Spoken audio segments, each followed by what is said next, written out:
Defending. I think it's like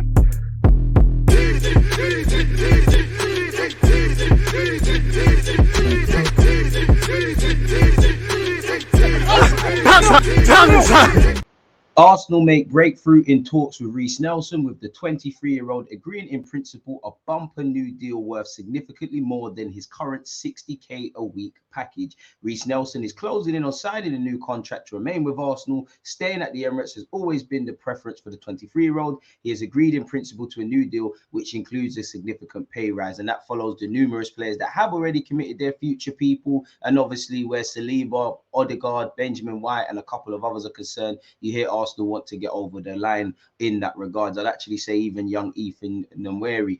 Again, smash the like button. Any opinions you have throughout what we're going to cover, don't feel any sort of way when the video premieres. Shoot them off in the live chat. Comment after. Please don't forget to like, comment, and subscribe. And appreciative to you lot tuned in. As we know, Reiss Nelson, for a while, you know, his contract has been subject to debate. Towards the end of last year, any interview he was saying he wants to stay at Arsenal. It did appear that he was going to leave. Now it looks like we're getting over the line. Until it's signed, dotted, and sealed, and we see official confirmation on Arsenal's appropriate channels, everything is up for debate. This is a man that's been linked with a couple of clubs abroad and in the Premier League. I don't know if Reiss Nelson committing his future correlates to Arsenal bringing in another wide man, even though there's a case to people. And for Nelson, at 23 years of age, this is the business. We're in the Champions League again. Hopefully we qualify for that on a consistent basis. We challenge for titles on a consistent basis.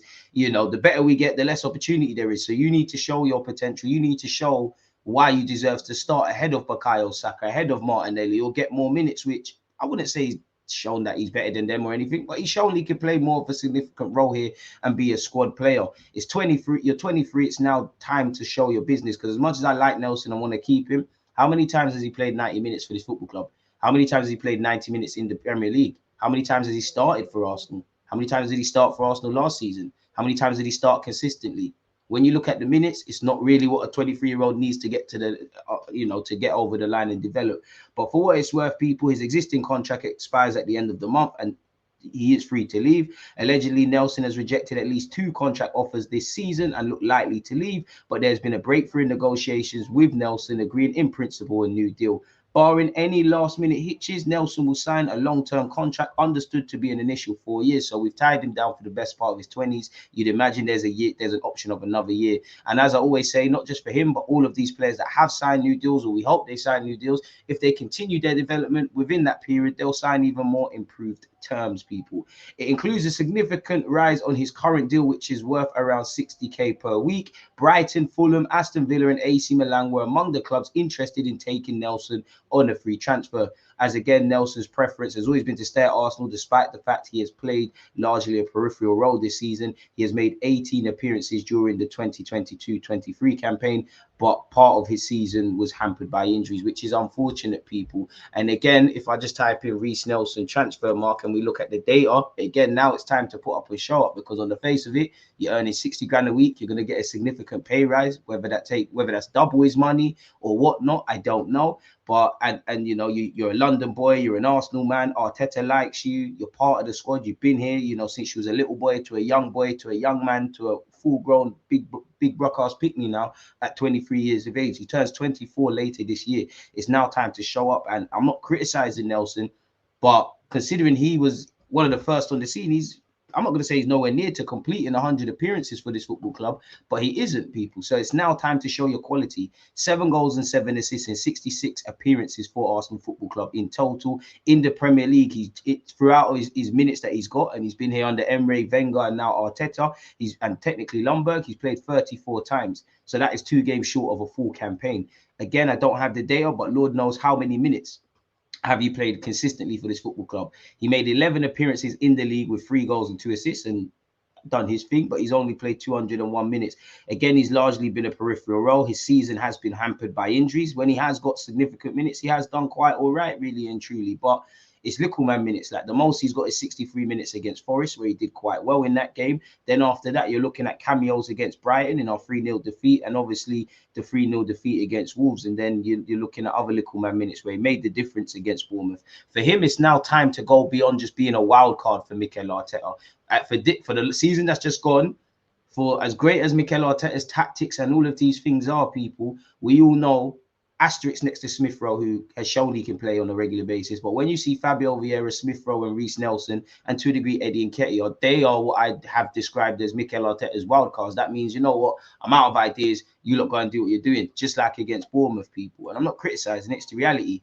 Keeping up the theme, apparently let me know your opinions on Reece Nelson. Aston Villa to rival Newcastle for the signing of Kieran Tierney this summer. What I would say, considering Newcastle in the Champions League and Aston Villa have qualified for Europe, and their Premier League clubs with the riches. And if we was trying to buy someone in their mid-20s that's a Scottish international that is a starting left-back quality, they're going to want top money. We need at least 35, 40 million for this guy because he is under contract as well. Again, he's only started 6 games for Arsenal in the league last season now. Tierney, and you've seen Tomiyasu start at left back ahead of him, Kirill start ahead of him. It's Zinchenko's spot to lose. While I believe Tierney should have played a lot more minutes, and there were some games we needed just a throwback left back. And as much as I like Arteta's system and the false, like the false fullbacks and inverted fullbacks, better yet, sometimes there is a chance to just play a left back in an organic position. And I'd also say, had we have had another right back to play instead of Benjamin White when his form has dipped or he's been injured, and like if we don't have Trent, but if we had Trent Alexander-Arnold, who does the inverted fullback thing and is basically a playmaker, you could have balanced it out with Tierney. We all know he's falling down the pecking order. We all know he's primarily been linked with Newcastle. Now Aston Villa's been thrown into it. We all know he's still a fan favourite. Unfortunately, at 25 years of age, he only has had 6 starts to his name. I think personally we should hold on to him because we are in the champs, but who knows? Let me know your thoughts on Tierney and Nelson. Away from that, people, as you can see here, Arsenal agreed personal terms with Declan Rice. Allegedly, now we're the favourites. We've agreed personal terms. We did this, that, and the other until the man's holding the shirt, which we won't know for a couple of days or weeks until at least after West Ham and Fiorentina play the Conference League final. Anything's up for debate. But apparently, sources have told Football Transfers that the Emirates side have agreed personal terms with the 24-year-old people. Allegedly, we've been putting plans into place for several weeks. I'd extend that to months. Although personal terms are no longer a problem for Mikel Arteta's side with regards to the deal, there are potential issues to get the transfer over the line. Arsenal have not reached an accord with West Ham over the player's transfer fee yet. While Football Transfers understands Rice is, although eager to move to a Champions League side, also wants to see the club where he's been since he was 14 adequately compensated for his departure. So if you haven't agreed a fee with the club, there's some way to go before the deal's done. This could obviously open the door for Man United, Liverpool, and Bayern Munich to make a late attempt. The good news for Arsenal is that though none of these clubs are thought to be in the position where they could significantly trump the Gunners, Liverpool and Bayern are typically reticent, I can't say that, to pay the type of big money that West Ham expect for Rice, while Man United are being, they're obviously in a limbo with a takeover. So we'll have to see. But if you don't put the money down, it's a myth. Arsenal have been linked with James Maddison, so have Spurs and Newcastle. Apparently, Newcastle are confident of landing James Maddison. And again, Arsenal have a serious fight on their hands to secure Declan Rice's signature this summer amid sustained interest from Germany. Tuchel is understood to be keen on the prospect of bringing the Englishman to Munich. Allegedly, the club's head coach, Tuchel, once wanted to bring Rice to Chelsea. Now he's fighting for him again, says Sport Blind. There was already a meeting in London between Tuchel, Rice, and Rice's father in mid-May. Bayern know that Arsenal want to invest a lot of money to get the player from West Ham. In addition to money, Bayern can also offer the prospect of titles. Salahamidzic, I can't say his name, but he's a director at Bayern Munich. Forgive me for mispronunciations. It's no disrespect. Was also present during conversations. Now Tuchel is continuing the talks with both the player and the coach, staying in touch by phone. Nobody in Munich knows anything about the rumor that Rice would rather stay in the Premier League and has already ruled out Bayern as a destination. They don't believe that's true. I mean, he, again, obviously lifestyle factor, his family, London aspect, from a off the field matter, there's plenty of reasons to want to stay in London. But from a footballing situation, people, it'd be silly not to want to sign for Bayern Munich. It makes 0% sense, really. You're going to pick up trophies. You're going to play for a massive club. Bayern are preparing an offer for Declan Rice in coming days. The meeting with the player was positive, and Rice has told the club he can well imagine a move to Munich. Bayern have the feeling a move is definitely possible. And once again, there has been a meeting, and they're preparing in Bayern Munich to place a bid. So we'll have to see. Romano has said new round of talks between Arsenal and Odegaard's camp over a new deal will take place in next weeks. No rush as all parties want the same. The plan is to continue together and get the deal done this year. Martin is very happy in London. Chelsea are plotting a move for Caicedo. Brighton could hold out for 80 million. 80 million, you might as well do it if we did really bid 70. There's a 10 million pound difference, which could probably be offset with potential transfers.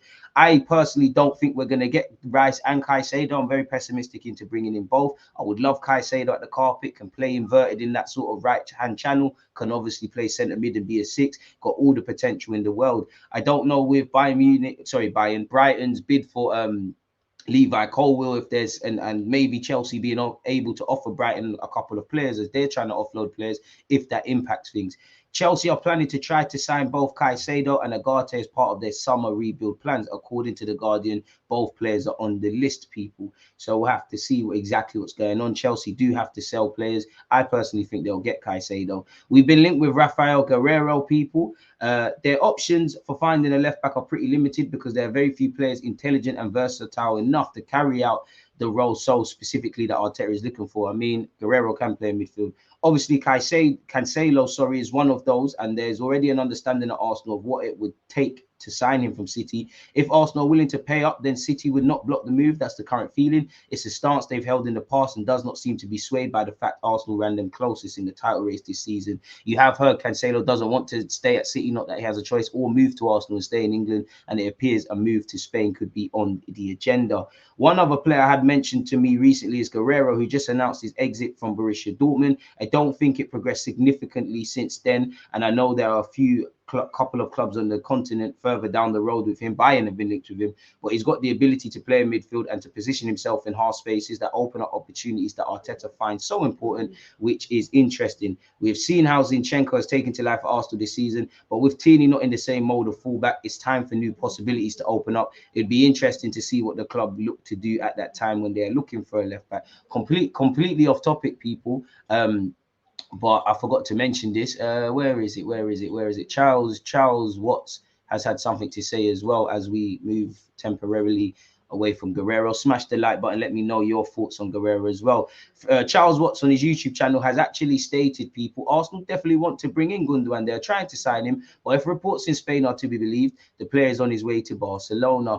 Romano is weighed in on Guerreiro, assessing his options as a free agent as the race is still open, but two clubs are leading. Atletico Madrid met his agent. Bayern are also interested. Nice are informed, but Atletico and Bayern are ahead. Bayern are keen on a new left back, as reports suggest, people.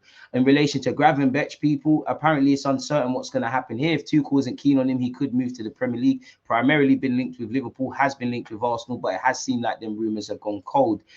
In relation to Sacha Boy, again, as we get into the no season, some people are basically making out this guy's an Arsenal player tomorrow.